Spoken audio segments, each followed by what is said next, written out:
ಲೋಕಸಭಾ ಚುನಾವಣೆಗೆ ಕೆಲವೇ ದಿನಗಳು ಬಾಕಿ ಇರುವಾಗಲೇ ಮತ್ತೆ ಪಂಚಮಸಾಲಿ ಸಮಾಜದ ಹೋರಾಟ ಮುನ್ನೆಲೆಗೆ ಬಂದಿದೆ. ಪಂಚಮಸಾಲಿ ಸಮಾಜಕ್ಕೆ 2A ಮೀಸಲಾತಿ ನೀಡುವಂತೆ ಒತ್ತಾಯಿಸಿ ಇದೇ ಮಾರ್ಚ್ 12ರಂದು ಕಲಬುರಗಿಯಲ್ಲಿ ಬೃಹತ್ ಸಮಾವೇಶ ಏರ್ಪಡಿಸಲಾಗಿದೆ ಎಂದು ಪಂಚಮಸಾಲಿ ಸಮಾಜದ ಜಗದ್ಗುರು ಬಸವಜಯ ಮೃತ್ಯುಂಜಯ ಸ್ವಾಮೀಜಿಗಳು ಹೇಳಿದರು.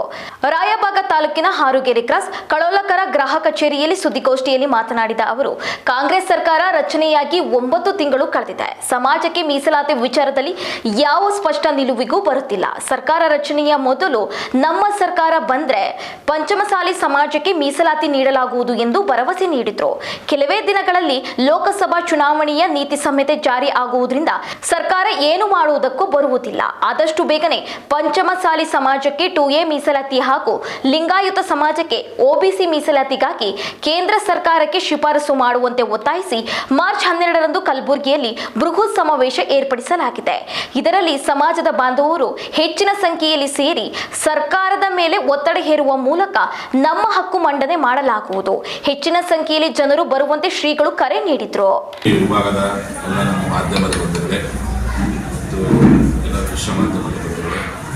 ಈ ಒಂದು ಮಾಧ್ಯಮಗೋಷ್ಠಿಯಲ್ಲಿ ಭಾಗವಹಿಸಿರ್ತಕ್ಕಂಥ ನಮ್ಮ ಪಂಚಮಸಾಲಿ ಮೀಸಲಾತಿ ಚಳವಳಿಯ ಬೆಳಗಾವಿ ಜಿಲ್ಲಾ ಸ್ವಾಗತ ಸಮಿತಿ ಅಧ್ಯಕ್ಷರಾದ ನಂದೇಶ್ವರದ ರಮೇಶ್ ಪಾಟೀಲ್ ಅವರು, ನಮ್ಮ ಬೆಳಗಾವಿ ಜಿಲ್ಲಾ ಕಾರ್ಯಾಧ್ಯಕ್ಷ ಆಗಿರ್ತಕ್ಕಂಥ ದರ್ಯಪಟ್ಟ ನಕ್ಕಣ್ಣವರು, ಚಿಕ್ಕೋಡಿ ತಾಲೂಕಿನ ಯುವ ಘಟಕದ ಅಧ್ಯಕ್ಷ ಆಗಿರ್ತಕ್ಕಂಥ ಸುಧಾಕರ್ ಪಾಟೀಲ್ ಅವರು, ನಮ್ಮ ಕಬ್ಬೂರು ಹೋಬಳಿ ಮಟ್ಟದ ಅಧ್ಯಕ್ಷ ಆಗಿರ್ತಕ್ಕಂಥ ವಿಠಲ್ ಅವರು, ಭಾಗವಹಿಸಿರ್ತಕ್ಕಂಥ ಎಲ್ಲ ನಮ್ಮ ಮಾಧ್ಯಮದ ಬಂಧುಗಳು ನಿಮ್ಮೆಲ್ಲರಿಗೂ ಶರಣಾರ್ಥಿಗಳು.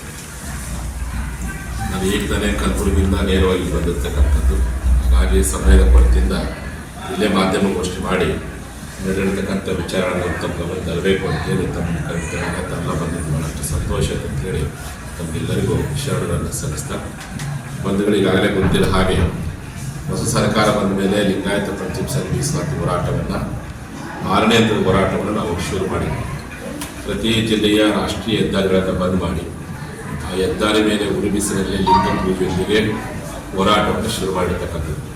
ಅದು ಶುರು ಮಾಡಿದ್ದೆ ನಿಮ್ಮ ಚಿಕ್ಕೋಡಿ ಜಿಲ್ಲೆಯ ನಿಪ್ಪಾಣಿಂದ ಆರಂಭಗೊಂಡಿರ್ತಕ್ಕಂಥದ್ದು.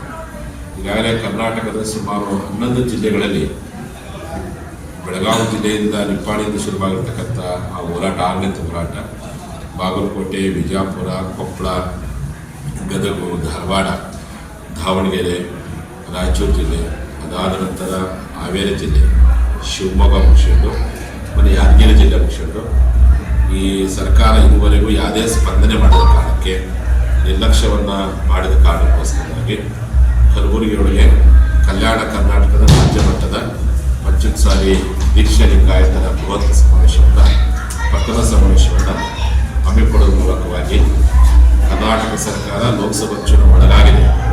ಈ ಸಮಾಜಕ್ಕೆ ರಾಜ್ಯ ಸರ್ಕಾರದ 2A ಮೀಸಲಾತಿಯನ್ನು ಮತ್ತು ಎಲ್ಲ ಲಿಂಗಾಯತ ಗುಣಪಗಳನ್ನು ಕೇಂದ್ರ ಸರ್ಕಾರದ OBC ಈ ಶಿಫಾರಸು ಮಾಡಬೇಕಂತ ಗುರಿ ಇಟ್ಕೊಂಡು ಈಗಾಗಲೇ ನಾವು ಸರ್ಕಾರಕ್ಕೆ ಹಕ್ಕನ್ನು ಕೊಡಿಸಿದ್ದೀವಿ. ನಮಗೆಲ್ಲ ಮಾಧ್ಯಮದಲ್ಲಿ ಗೊತ್ತಿರೋ ಹಾಗೆ ಏನು ಬೆಳಗಾವಿಯಲ್ಲಿ ಸುವರ್ಣ ವಿಧಾನಸೌಧಕ್ಕೆ ಬಂದಂಥ ಸಂದರ್ಭದಲ್ಲಿ ಮುಖ್ಯಮಂತ್ರಿ ಆವಾಗ ನಾವು ಹಕ್ಕೊತ್ತಾಯ ಮಂಡಿಸಿದ್ವಿ.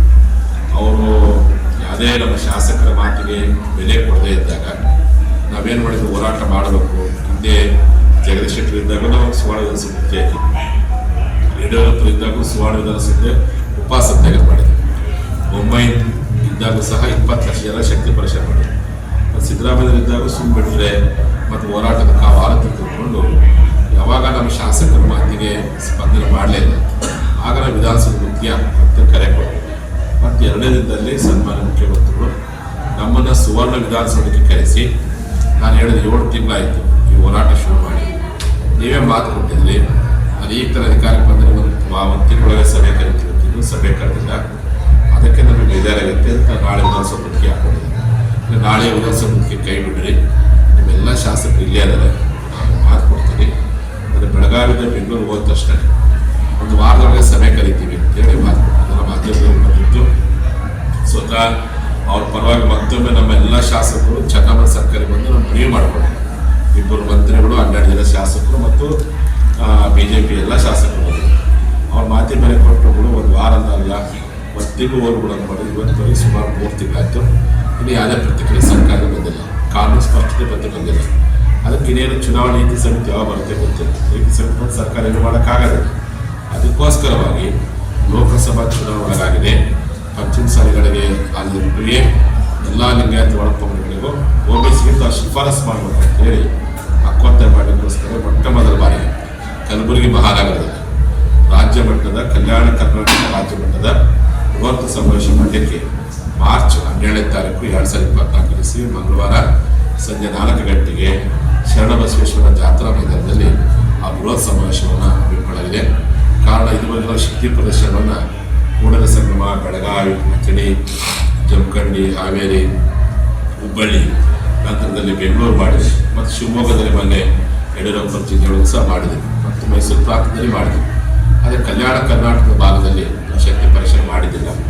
ಆ ಕಾರಣಕ್ಕೆ ಕಲಬುರಗಿಯಲ್ಲಿ ಮಾರ್ಚ್ 17ನೇ ತಾರೀಕು ನಡೆಯುವಂತಹ ಕಲ್ಯಾಣ ಕರ್ನಾಟಕ ರಾಜ್ಯದ ಪ್ರಥಮ ಪಂಚಮಸಾಲಿ ದೀಕ್ಷೆ ಲಿಂಗಾಯತರ ಬೃಹತ್ ಸಮಾವೇಶಕ್ಕೆ ಇಡೀ ನಮ್ಮ ನಾಡಿನ ಎಲ್ಲ ಸಮಾಜ ಬಂಧುಗಳು ನೀವೆಲ್ಲರೂ ಸಕ್ರಿಯವಾಗಿ ಬಂದು ಭಾಗವಹಿಸಬೇಕು. ನಾನು ಎಲ್ಲ ಕಡೆ ಪ್ರವಾಸ ಮಾಡಲಿಕ್ಕೆ ಆಗ್ತಾ ಇಲ್ಲ. ನನಗೆ ಅಲ್ಲೇ ದಿವಸ ಇತ್ತು ಗುಲ್ಬರ್ಗ ಜಿಲ್ಲೆಯಲ್ಲೇ ನಾನು ಅಲ್ಲೇ ಸಂಘಟನೆ ಮಾಡ್ತಿದ್ದೆ. ನೀವೆಲ್ಲರೂ ಇದೇ ಇವತ್ತೇನು ಚಿಕ್ಕೋಡಿಯಲ್ಲಿ ಏನು ಮಾಧ್ಯಮದಲ್ಲಿ ಮಾತಾಡಿದ್ರೆ ಇದನ್ನೇ ನಾನು ಆಮಂತ್ರಣ ತಿಳ್ಕೊಂಡು ಇದು ಚುನಾವಣೆ ಪೂರ್ವದಲ್ಲಿ ನಡೆಯುವಂಥ ಬಹುತೇಕ ಕೊನೆಯ ಜಿಲ್ಲೆ ಆಗುತ್ತೆ. ನೀವೆಲ್ಲರೂ ಸಹ ಸಹಸ್ರಾರು ಸಂಖ್ಯೆಯಲ್ಲಿ ಕಲಬುರಗಿ ಬರಬೇಕು. ಯಾಕಂದರೆ ಕಲಬುರಗಿ ಕಲ್ಯಾಣ ಕರ್ನಾಟಕದ ಜಿಲ್ಲೆಯ ಜನತೆ ಈ ಕಿತ್ತೂರು ಕರ್ನಾಟಕದ ಎಲ್ಲ ಸಮಾವೇಶಗಳು ಭಾಗವಹಿಸಿದ್ದಾರೆ ಮತ್ತು ಅವರೆಲ್ಲ ನಮ್ಮ ಕಡೆ ಬಂದ್ದಾರೆ. ನೀವು ಒಂದು ಸಾರಿ ಕಲಬುರಗಿ ಬನ್ನಿ, ಇಸು 40 ಇರ್ಬೋದು 50 ಇರ್ಬೋದು, ಅದು ಸದ್ಯ ನಡೆಯುವಂಥ ಸಮಾವೇಶಕ್ಕೆ ನೀವು ಬಂದು ಭಾಗವಹಿಸಬೇಕು. ಆ ಸಮಾವೇಶದ ಸ್ವಾಗತ ಸಮಿತಿ ಅಧ್ಯಕ್ಷರಾಗಿ ಕಲ್ಯಾಣ ಕರ್ನಾಟಕ ಯುವ ನಾಯಕರ ಚಂದ್ರ ಪಾಟೀಲ್ ನೇಮಕ ಮಾಡಲಾಗಿದೆ. ನಮ್ಮ 4 ಜನ MLA ಸರ್ಕಾರ ಬರುತ್ತಿದ್ದಂತೆ ಎಲ್ಲೋ ಒಂದು ಕಡೆ ಹೋರಾಟ ಒಂದು ರೀತಿ ಸಭೆ ಆಗುತ್ತಾ ಇದೆ ಮತ್ತು ಈ ಹಾಲಿ ಸಚಿವರಿರುವಂಥವ್ರು ಹಾಗೆ ಹೇಳಿದ್ರು ನಮ್ಮ ಸರ್ಕಾರ ಬಂದ ಕೆಲವೇ ದಿನಗಳಲ್ಲಿ ನಾವು 2A ಮೀಸಲಾತಿ ಕೊಡಿಸ್ತೀವಿ ಅಂತ. ಯಾಕೆ ನೀವು ಯಾವ ರೀತಿ ಹಿಂದಿನ ಸರ್ಕಾರದಲ್ಲಿ ನಾವು ಬಹಳ ದೊಡ್ಡ ತೀವ್ರಗತಿ ಹೋರಾಟ ಮಾಡಿದ್ವಿ. ಅದು ನಮ್ಮ ಯಡಿಯೂರಪ್ಪ ಮುಖ್ಯಮಂತ್ರಿ ಇದ್ದಾಗ ಅವಾಗ ಭಾಳ ಸಾಫ್ಟ್ ಹೋರಾಟ ಮಾಡಿದ್ವಿ. 2019 ಯಾವ ಮುಖ್ಯಮಂತ್ರಿಗಳಾದ್ರು ಯಾವಾಗ ಅವರು ಮಾತು ಕೊಟ್ಟು ತಪ್ಪಿದ್ರು ಅವಾಗ ನಾವು ಹೋರಾಟ ಮಾಡಿದ್ವಿ. ಈ ಸರ್ಕಾರ ಬಂದ ಮೇಲೆ ಫಸ್ಟ್ ಟೈಮ್ ಮದುವೆ ಮಾಡ್ಕೊಂಡ್ವಿ. 1 ತಿಂಗಳಾದರೂ ಯಾವುದೇ ರಿಪ್ಲೈ ಬರಲಿಲ್ಲ. ಅದಕ್ಕೆ ಹೋರಾಟ ಶುರು ಮಾಡಿದ್ವಿ. ಒಂದೇ ಸರಿ ನಾವು ಉಗ್ರ ಹೋರಾಟ ಮಾಡೋಕ್ಕಿಂತ ಈ ಸರ್ಕಾರ ನಮ್ಮ ಕಡೆ ಗಮನ ಕೊಡಲಿ, ಅವರೇನು ತಿಳ್ಕೊಂಡಿದ್ರು ಹೆಂಗೂ ಪಂಚಮಸಾಲಿ ಓಟ್ ಮಾಡಿ ಏನೇನು ಹೋರಾಟ ನಿಂತಿರುತ್ತೆ ಅನ್ನುವಂಥ ಒಂದು ಭ್ರಮೆಯೊಳಗಿದ್ರು ಅವರೆಲ್ಲ. ನಾನು ಆರಂಭದಲ್ಲಿ 1 ತಿಂಗಳ ಅವಕಾಶ ಕೊಟ್ಟೆ. ಅವ್ರು ಯಾವಾಗ ಸ್ಪಂದನೆ ಮಾಡಲಿಲ್ಲ, ಹೋರಾಟ ಶುರು ಮಾಡಿಬಿಟ್ಟೆ. ಅವರೇನು ತಿಳ್ಕೊಂಡಿದ್ರು ಇವರು ಜನಾಂಗದಲ್ಲಿ ಮಂತ್ರಿ ಆಗಿದ್ದಾರೆ, 12 ಜನ ಶಾಸಕರಿದ್ದಾರೆ, ಇನ್ನೇನು ಕೂಡ ಹೋರಾಟ ನಿಲ್ಲುತ್ತೆ ಅಂತ ಈ ಒಂದು ಭ್ರಮೆಯೊಳಗೆ ಎಲ್ಲ ಹೋರಾಡ್ತಾ ಇದ್ರು. ನಾನು ಗೊತ್ತಿದ್ದು ಹಿಂಗೆ ಮಾಡ್ತಾ ಅದಕ್ಕೆ ನಾನು ಹೋರಾಟ ಶುರು ಮಾಡಿದೆ. ಒಂದೇ ಸರಿ ಉಗ್ರ ಹೋರಾಟ ಮಾಡೋಕ್ಕಿಂತ ಒಂದು ಅವಕಾಶ ಕೊಡಬೇಕು ಅಂತ ತಿಳ್ಕೊಂಡು ಲಿಂಗ ಪೂಜೆಯೊಂದಿಗೆ ಹೋರಾಟ ಅಂದರೆ ಲಿಂಗಾಯತ ಇದುವರೆಗೂ ಮಠದಲ್ಲಿ ಪೂಜೆ ಮಾಡ್ತಿದ್ರು, ಮನೆ ಪೂಜೆ ಮಾಡ್ತಿದ್ರು.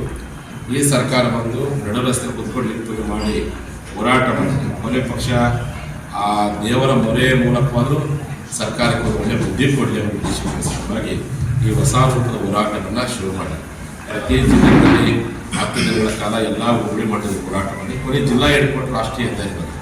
ಹಾಗಾಗಿ ಸರ್ಕಾರಕ್ಕೆ ಒಂದು ವಿಷಯ ಗೊತ್ತಾಗಲಿ, ಏನಪ್ಪ ಅಂದರೆ ಲಿಂಗಾಯತರು ಇದುವರೆಗೂ ಬರೀ ಮನೆ ಪೂಜೆ ಮಾಡ್ತಿದ್ವಿ, ಸಮಾಜಕ್ಕೋಸ್ಕರ ರಸ್ತೆಗೊಂದು ಪೂಜೆ ಮಾಡ್ತೀವಿ ಅನ್ನುವಂಥದ್ದು ಮನವರಿಕೆ ಆಗಲಿ ಅಂತೇಳಿ ಈಗ 6ನೇ ಹಂತದ ಹೋರಾಟನ ಲಿಂಗ ಪೂಜೆ ಹೋರಾಟ ಮಾಡಿದ್ವಿ.